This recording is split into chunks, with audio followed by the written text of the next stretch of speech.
Fui una esposa infiel y me acosté con el hermano de mi esposo en nuestro aniversario de bodas. Pero me descubrieron, y mi caída fue tan violenta que terminé en una clínica psiquiátrica, y hoy pago mi karma con intereses. Si te gustan las historias de traición y venganza, dale me gusta al vídeo, suscríbete al canal y activa la campanita para recibir notificaciones de nuevas historias. Mi nombre es Camila, tengo 35 años. Soy maestra de escuela primaria y, sinceramente, no sé muy bien cómo llegué a este punto de mi vida. Escribir esto aquí es un intento de comprender los errores que cometí, tal vez para redimirme un poco o simplemente para sacarlo todo antes de volverme loco para siempre. Durante años fui considerada una mujer centrada, equilibrada, alguien digno de confianza. Nunca fui del tipo que causa escándalo o rompe promesas, hasta que me convertí en la destrucción misma de mi historia. Y lo más irónico es que todo empezó dentro de un matrimonio que, a primera vista, era perfecto. El nombre de mi ex marido es Rodrigo. Él tiene 36 años y es gerente de una multinacional. Siempre ha sido un hombre serio, centrado y muy metódico, de esos que tienen toda su vida planificada en hojas de cálculo y objetivos. Cuando nos conocimos me conquistó por la estabilidad y seguridad que transmitía. Fue todo lo contrario a mis relaciones anteriores, llenas de altibajos. Rodrigo parecía inquebrantable y pensé que eso era lo que necesitaba para ser feliz. Nos casamos después de 2 años de noviazgo y, por un tiempo, pensé que había tomado la mejor decisión de mi vida. El problema es que esta estabilidad se ha vuelto rutinaria. Y la rutina se convirtió en silencio. Después de 5 años de matrimonio, apenas teníamos conversaciones que no tuvieran que ver con facturas, trabajo o que iba a haber para cenar. Me sentí invisible, pero no quería admitirlo. Todavía amaba a Rodrigo, pero era como si él hubiera dejado de verme como mujer. Intenté reavivar las cosas, pero él siempre estaba ocupado, siempre cansado, siempre con la cabeza en otra parte. Y fue en este vacío que el Mateo, su hermano menor. Mateo tiene 31 años. Es entrenador personal y siempre ha sido el espíritu libre de la familia. A diferencia de Rodrigo, él es expansivo, juguetón y desde el principio nuestra relación fue ligera, casi como una amistad divertida. Nos llevábamos bien, nos reíamos de las mismas cosas y él parecía ser el único que realmente me prestaba atención. Nunca se me pasó por la cabeza que esto podría convertirse en algo peligroso, hasta que lo hizo. Su presencia en nuestra casa fue constante y en algún momento dejó de ser solo familia. La dinámica entre nosotros tres era incluso saludable a los ojos de los de afuera. La familia elogió lo bien que nos llevábamos, la suerte que tenía Rodrigo de tener una esposa que se llevaba bien con su hermano. Y tal vez realmente lo era, al principio. Pero con el tiempo, lo que era natural se volvió tenso. Las miradas empezaron a durar demasiado. Las bromas entre Mateo y yo se volvieron demasiado íntimas. Y comencé a notar algo dentro de mí que no quería nombrar. Un hambre de ser vista. Deseado. De nuevo. Quizás todo hubiera sido diferente si hubiera pedido ayuda. Si hubiera sido honesto con Rodrigo y le hubiera dicho que me sentía solo, que me sentía muerto por dentro. Pero no hablé. Me callo. Y el silencio se convirtió en un agujero. Y dentro de ese agujero crecí algo que hoy apenas puedo ver en el espejo. Hice trampa. Hice trampa consciente, repetida y cobardemente. Y lo más cruel es que engañé a la única persona que nunca debió involucrarse conmigo. Y todo empezó con sentirse invisible. Empezaste con tonterías. Un elogio por aquí, una broma por allá.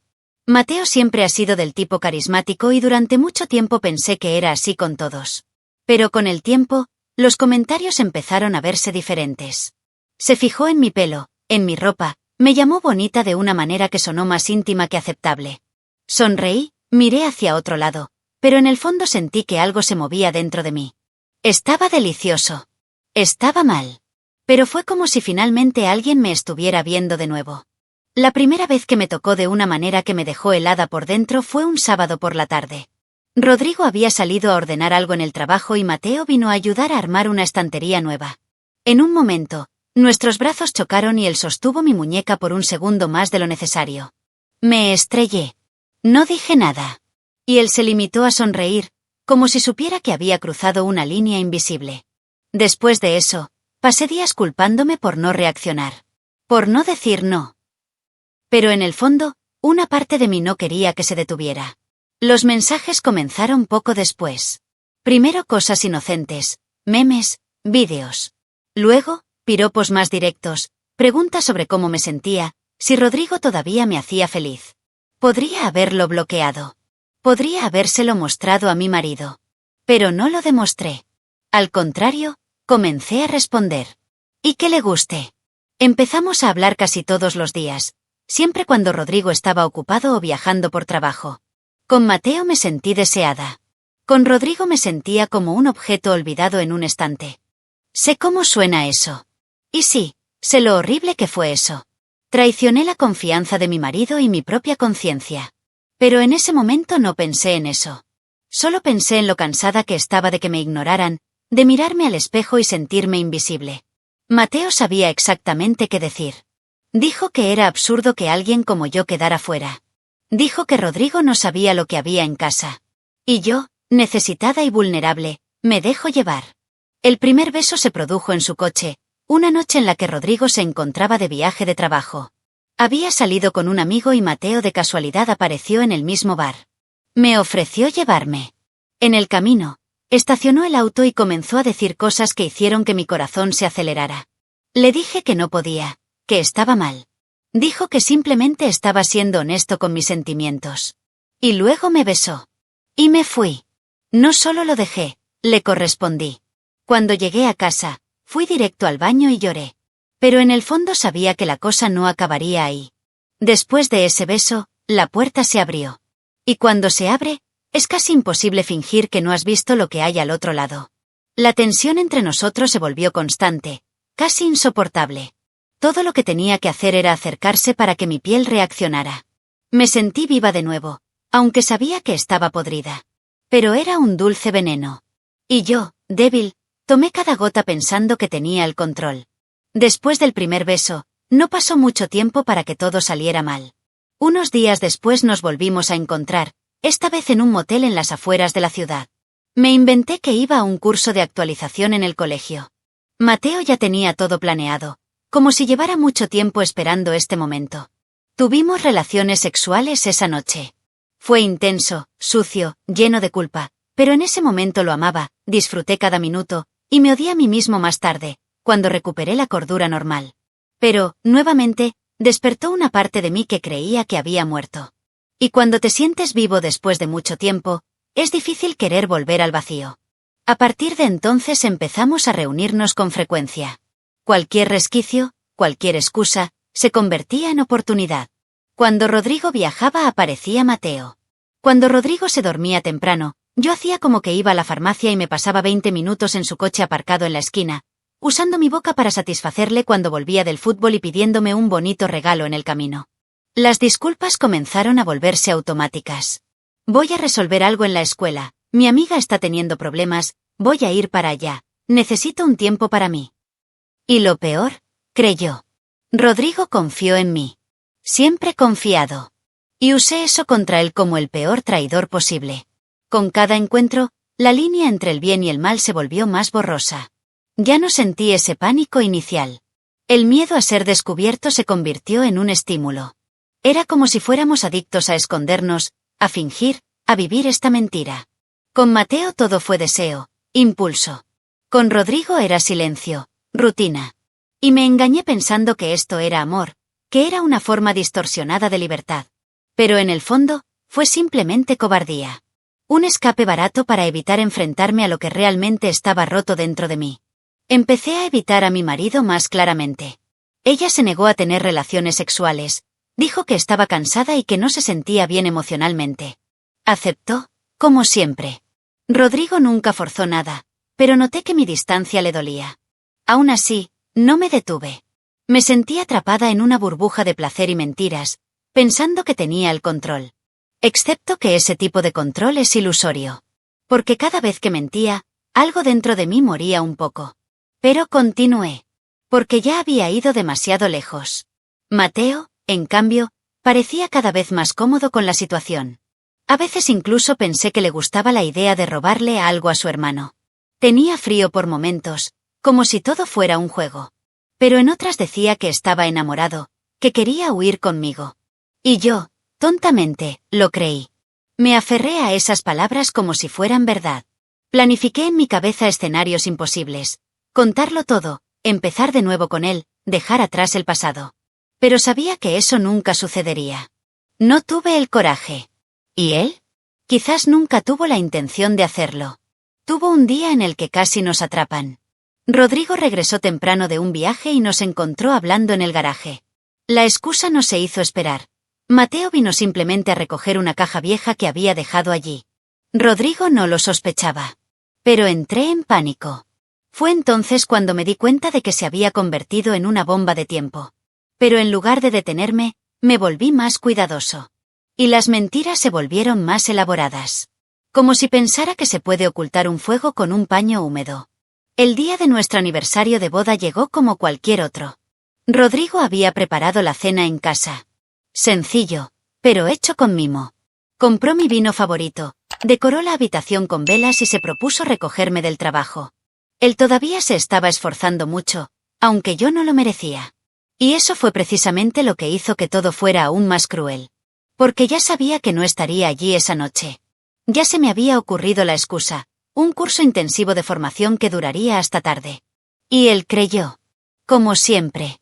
Mateo ya había reservado un motel al final de la ciudad. Dijo que quería algo especial ya que también era nuestro día. Llegué al lugar alrededor de las 7 de la tarde. Él estaba esperando en el auto, con esa sonrisa que siempre me desmontaba. Subimos, nos desnudamos, nos rendimos. Y por primera vez, se sintió forzado. Ya no había esa emoción de antes. Solo un deseo enfermizo de escapar de lo que estaba viviendo. Pero ya era demasiado tarde. Estaba metida hasta el cuello, sin salida. Me sentí sucia, vacía y, sin embargo, continué. Pasé unas 2 horas con él. Luego me duché, me arreglé y le mandé un mensaje a Rodrigo diciéndole que el curso iba bien, pero terminaría tarde. Él respondió con un corazón y un te amo. Se me cayó el estómago. Regresé a casa sobre las 10 de la noche. Estaba en la sala, esperando despierto, con la cena intacta sobre la mesa. Dijo que quería sorprenderme, pero entendió mi compromiso. Me abrazó. Y en ese abrazo quise llorar. No por culpa, sino por desesperación. Porque sabía que no podía volver atrás. Esa noche dormí de cara al lado opuesto. Intentó iniciar una conversación, pero le dije que estaba cansado. Me inventé el dolor de cabeza, el síndrome premenstrual, cualquier cosa. Él lo respetó. Pero algo era extraño. La forma en que me miró, no era ira, no era tristeza. Era como si ya lo supiera. Como si estuviera observando una tragedia anunciada y esperando el momento adecuado para reaccionar. Eso me perturbó profundamente. Durante días, no pude sacarme la imagen de esa mirada de la cabeza. Fue el principio del fin. Y no tenía idea de cuánto. La semana siguiente, las cosas parecían demasiado tranquilas. Rodrigo me trató bien, incluso demasiado. Empezó a preparar desayunos, a enviar mensajes románticos, a planificar pequeños viajes en pareja. Desde fuera todo fue perfecto. Pero por dentro me sentía como si estuviera viviendo en un campo minado. Algo no cuadraba. Él nunca fue del tipo afectuoso y espontáneo como ese. Y no sabía si estaba intentando salvar el matrimonio o cavando mi tumba emocional. Fue en esta etapa que comencé a tener constantes ataques de ansiedad, insomnio y culpas asfixiantes. Pero aún así seguí mintiendo. No lo sabía todavía, pero ese día en el motel, alguien nos vio. Y esta persona tomó fotos. Se lo envié a Rodrigo. Él ya lo sabía todo cuando me abrazó esa noche. Ya lo sabía mientras fingía tener dolor de cabeza. Ya lo sabía mientras me deseaba los buenos días con besos en el cuello. No me enfrentó. No gritó. No hubo ningún escándalo. Solo esperé. Esperó el momento adecuado para acabar con todo lo que pensé que aún podía controlar. Y ese momento estuvo muy, muy cerca. Lo primero que cambió fue la forma en que empezó a observarme. Rodrigo siempre estaba callado, pero se volvió demasiado silencioso. Me miró durante largos segundos como si estuviera estudiando mis reacciones, como si cada uno de mis movimientos fuera una pieza de un rompecabezas. Dejó de hacer preguntas, dejó de intentar hablar. Era como si me estuviera dando cuerda, esperando que me ahorcara. Y lo sentí. Pero él fingió no hacerlo. Cada día, el aire dentro de la casa se hacía más denso, como si estuviera caminando por un campo minado. Una noche llegué a casa y encontré a Rodrigo sentado en la sala con su cuaderno en el regazo. No dijo nada, solo me llamó y señaló la pantalla. Siéntate aquí, dijo con calma. Cuando miré, era un vídeo. Mi corazón se detuvo incluso antes de presionar reproducir. Era yo, bajándome de un auto. El auto de Mateo. Luego entré a un motel. Luego, abandonando el mismo lugar horas más tarde. No era solo una imagen. Hubo varios. Diferentes fechas. Diferentes ángulos. Y luego, el vídeo más desolador, nosotros dos, en el aparcamiento del motel, besándonos antes de entrar. Ese fue el peor sentimiento de mi vida. Mis piernas se sentían débiles, mi boca se secó, mi garganta se sentía apretada. Intenté respirar, pero el aire no salía. Intenté hablar, pero no salieron palabras. Detuvo el vídeo y me miró. Faltó creatividad en las disculpas, dijo, sin alzar la voz. No hubo gritos. No hubo ofensas. Lo que pasó fue peor. Frialdad, desilusión, una ira controlada que dolía más que cualquier escándalo. Sentí ganas de vomitar allí mismo. Era como si el suelo hubiera desaparecido. Estaba desnudo. Expuesto.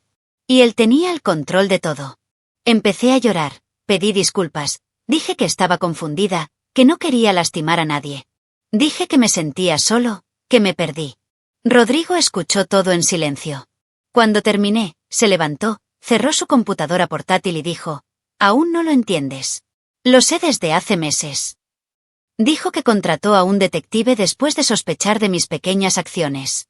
Dijo que vio los mensajes, los audios, las imágenes. Quien lo sabía todo y estaba esperando que yo cavara mi propio hoyo. Quería que me sintiera segura, para luego poder tomar la palabra. Lo que más me destruyó fue saber que él vivió conmigo todo este tiempo sabiendo de la traición. Dormía a mi lado, me besaba por la mañana, hacía planes, y todo era un acto. Me dejó seguir tirado para que la caída fuera mayor. Fue como si lo atropellaran en cámara lenta. Porque con cada recuerdo de las últimas semanas, ahora veía todo con nuevos ojos. Los besos, el cariño, el desayuno, todo era veneno con un sabor dulce. Y sabía exactamente cómo servir. Después de esa noche, no me echó. Continuó actuando normalmente. Pero algo dentro de mí se rompió de una vez por todas. Ya no podía mirarlo a la cara. Cada gesto, cada silencio era un castigo. ¿Y lo peor? No pude decir nada. Yo era el equivocado. El traidor. Y él era la víctima que estaba a punto de demostrar de lo que realmente era capaz. 2 semanas después de la noche del vídeo, Rodrigo me entregó un sobre cuando llegué a casa. Fue una solicitud de divorcio. En el interior también había un contrato extrajudicial detallado, listo para ser firmado. En él renunciaba a todas mis posesiones, la casa, el coche, la mitad de nuestros ahorros conjuntos e incluso algunos objetos personales que él sabía que yo valoraba. Estaba en shock. Empecé a preguntar, a suplicar, a decir que podíamos hablar. Pero él simplemente me miró y dijo, si no firmas, lo revelaré todo. A tu familia. A la escuela. A tus alumnos, si quieres. Sabía exactamente dónde hacer daño. El contrato fue una trampa cruel. Y supe que podía llevar a cabo su amenaza. Tenía demasiadas pruebas. Hubo audios, impresiones, fotos, vídeos, y hasta mensajes que envié hablando mal de él. Lo peor es que nunca gritó, nunca me humilló en voz alta. Simplemente me puso contra la pared y esperó a que me entregara. Y eso es lo que hice. Yo firmé.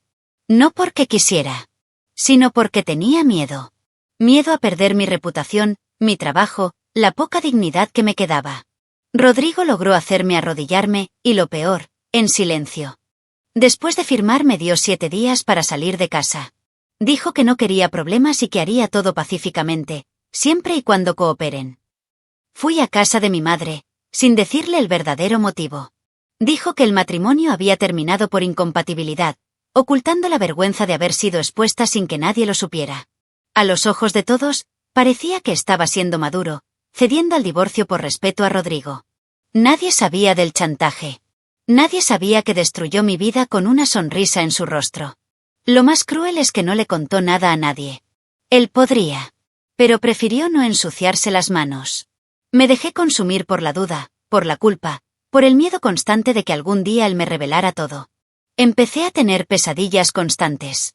Pensé que le iba a enviar los vídeos a mi director. que los mensajes se iban a filtrar en grupos familiares, que realmente iba a acabar conmigo. Pero no necesitaba hacer eso. La amenaza fue suficiente. Y yo me asfixiaba, esperando el golpe que, tal vez, nunca llegaría. En menos de un mes lo perdí todo. Dejé la escuela por motivos emocionales. Corté el contacto con amigos, familiares, con todos. Me escondí, avergonzado incluso de salir a la calle.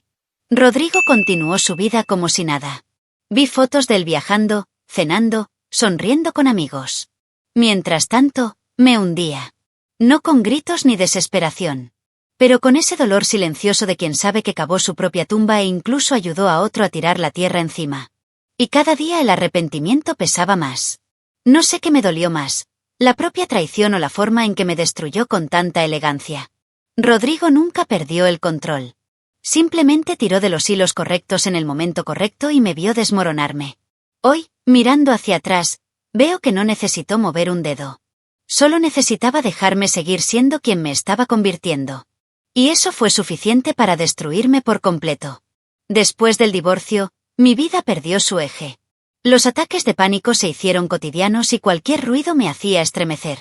Empecé a tener miedo de mi propio reflejo, miedo de dormir, miedo de vivir. A veces me despertaba en mitad de la noche sintiendo que me estaban asfixiando.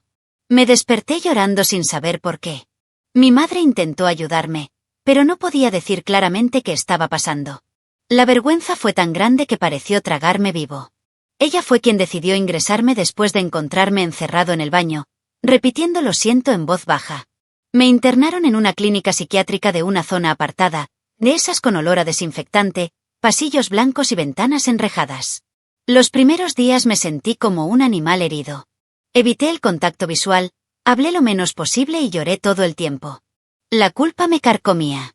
Veía el rostro de Rodrigo cada vez que cerraba los ojos, escuchaba la voz de Mateo susurrando mentiras.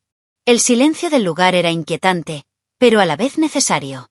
Fue allí, aislado de todos y de todo, donde comencé a comprender el alcance de la destrucción que había causado. Fue allí donde me encontré Eduardo, una enfermera que se veía diferente a las demás. Tenía una actitud tranquila, paciente y sabía escuchar. Comenzó a conversar durante las comidas, luego comenzó a traer libros que pensó que me gustarían e incluso una vez dejó un caramelo en mi cama. Pequeños gestos, pero para alguien en ruinas como yo, significaron mucho. Me sentí vista y cuidada por primera vez en mucho tiempo. El abordaje fue natural, y aunque los médicos me pidieron precaución con las relaciones, cedí. Como siempre hacía con todo lo que parecía cariño. Después de que me dieron el alta, Eduardo me envió mensajes. Dijo que se preocupaba por mí, que no quería que enfrentara todo solo. Me invitó a tomar un café. Acepté. Y pronto nos vimos con frecuencia.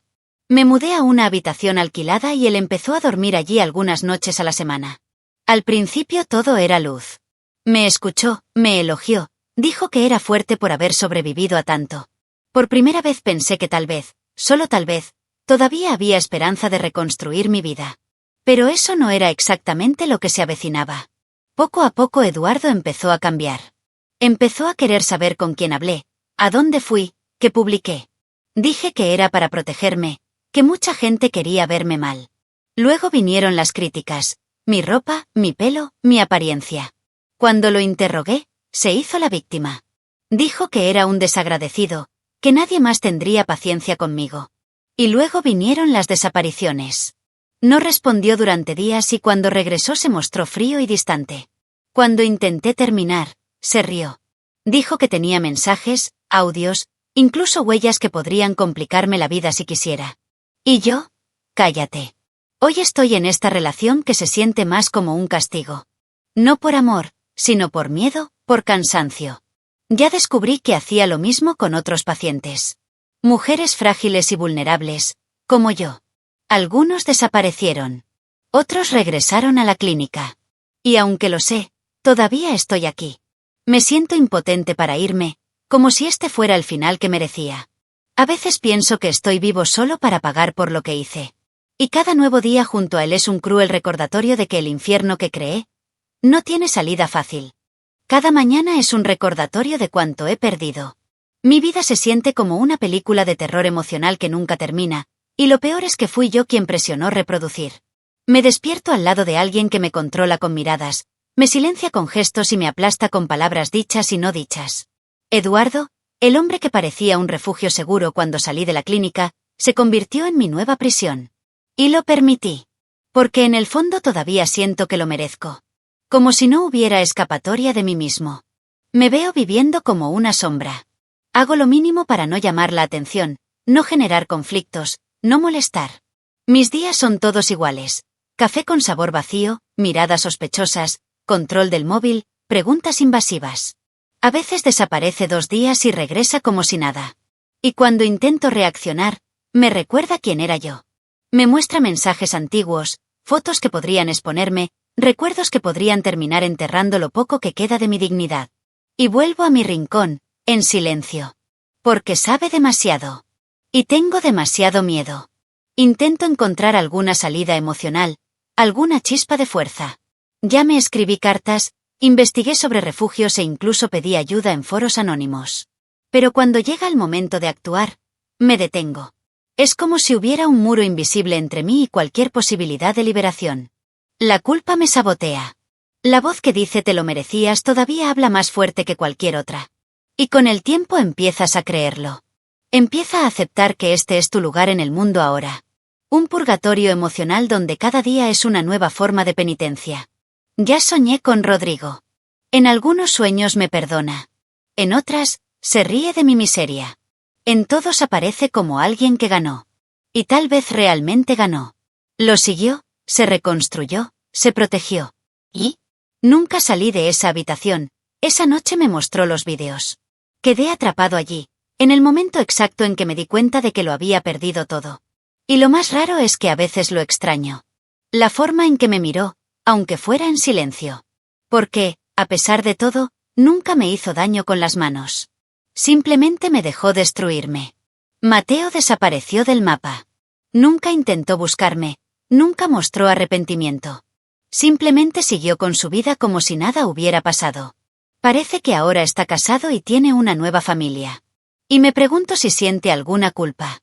Pero la verdad, no importa. Porque salió limpio. Y yo me quedé con los escombros. Y no lo digo como víctima. Tomé decisiones. Crucé las líneas.